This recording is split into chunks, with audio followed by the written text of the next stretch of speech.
One question I saw, having a break just to go through some of the questions. What about kids and Lyme disease? That's a big one. There's so many kids that are being affected. And, you know, everybody, this Lyme awareness, we are a lot more aware of this thing that we call Lyme disease or chronic Lyme disease than we ever have been. There's no doubt about it. But it's not a new illness. You know, it's they've been identifying rash or illnesses associated with EM rashes, tick-borne illnesses for hundreds of years. And we know that Borrelia has been around for more than 15 million years. So ticks have been biting humans since they've been biting, and humans have been around. And, you know, Borrelia has been right there with them. But our world is changing. I mean, you think about the world that kids live in, the food that they're eating compared to 50 years ago or 100 years ago, the toxins that are prevalent in their environment. And some things are better. You know, our air is cleaner, our rivers are cleaner, but we still have low-grade toxins in our food and in our water and other places that we're exposed to. The stress level, just the social stresses of social media and all the things that kids have to navigate through, you know, they're getting hit pretty hard. And if you have all that stress on your system, and then you end up with a load of tick-borne microbes, you can get pretty sick, and they end up in the brain and they end up throughout the body, and that can be a real issue.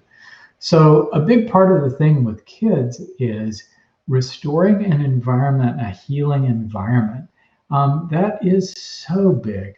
You know, just you have to create that, because I look at what kids are eating now, and those foods weren't even present when I was that age.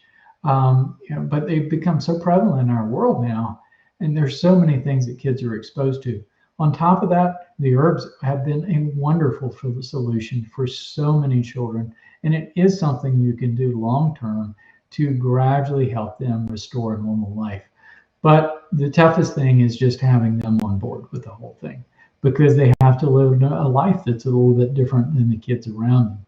And that's where that community support can be so important. That's why the support groups like this are so remarkable, and all the different Lyme groups that are out there that are promoting Lyme awareness and taking us to another level. So these things are accepted by the mainstream community, so that we know that that things are going to improve over time. And so the literature, the research that I'm seeing now, it's pretty solid.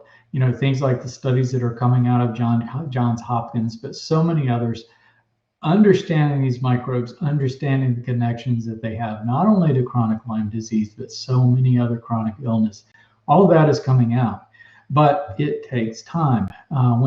There's something called the research to clinical medicine gap that's an average of 17 years. Average 17 years. They've actually studied this from the time that studies are recognized in peer-reviewed journals to the time that it's actually applied in clinical medicine. So the things that I'm looking at that have come out over the past couple of years, doctors will be adopting 15 or 20 years from now. We can speed that up through a grassroots effort to increase awareness. So that is what these kinds of things are all about. So promoting awareness is remarkably important.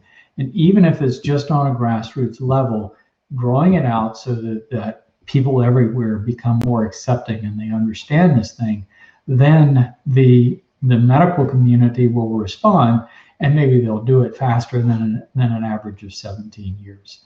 So what you're doing, just being here, counts. It matters. And so thanks for all that you do. And you know, anything that you can do to help other people understand this very complex illness is really, really important.